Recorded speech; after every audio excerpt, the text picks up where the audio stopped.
அன்பான அன்பு நண்பர்கள் அனைவருக்கும் இனிய காலை வணக்கம். உங்கள் நண்பன் 9468. வழக்கம் போல் இன்றைக்கி எல்லாம் நான் வேலைக்கு கிளம்பியிருப்பீங்க. நானும் வேலைக்கு வந்தாச்சு. ஸோ இன்னும் என்ட்ரி பண்ணல. இனிமேல் தான் என்ட்ரி பண்ண போகிறேன். என்னோட ஒரு மினி விலாக் எடுக்கலாம்னு சொல்லி தான் எடுத்துருக்கேன். என்னடான்னு பார்க்கலாமா? வாங்க பார்த்துருவோம். நம்ம இயற்கையினுடைய சீற்றம் எப்படி இருக்குது காட்டுறோம் பாருங்க. உங்களுக்கு இங்கே நாங்கள் இருக்கக்கூடிய இடத்துல வாங்கலை பார்ப்போம். நாங்கள் இருக்கக்கூடிய இடத்துல பார்த்திங்கன்னா மேகம் இது மாதிரி தாங்க இருக்குது. வானம் சூழ்நிலை, இயற்கையோடைய சூழ்நிலை இது மாதிரி தான் இருக்குது. மழை வர மாதிரி கூட இருக்குது. ஸோ வெயில் இன்னும் வரலங்க. வெயில் இன்னும் வரல, சரிங்களா? வெயில் லேசாக தான் வந்திருக்கு, ஆனால் அந்த அளவுக்கு இல்லை.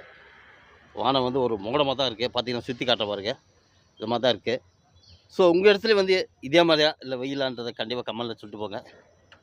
பாருங்கள், நல்ல வானம் மேகமாக தான் இருக்குது. எந்த ஒரு இதுவும் இல்லை.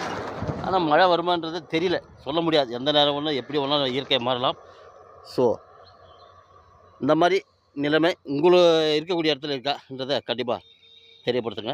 ஓகே, மீண்டும் அடுத்த பதிவு சந்திப்போம். பிடிச்சிருந்தா அப்படியே ஒரு லைக் கொடுத்துருங்க.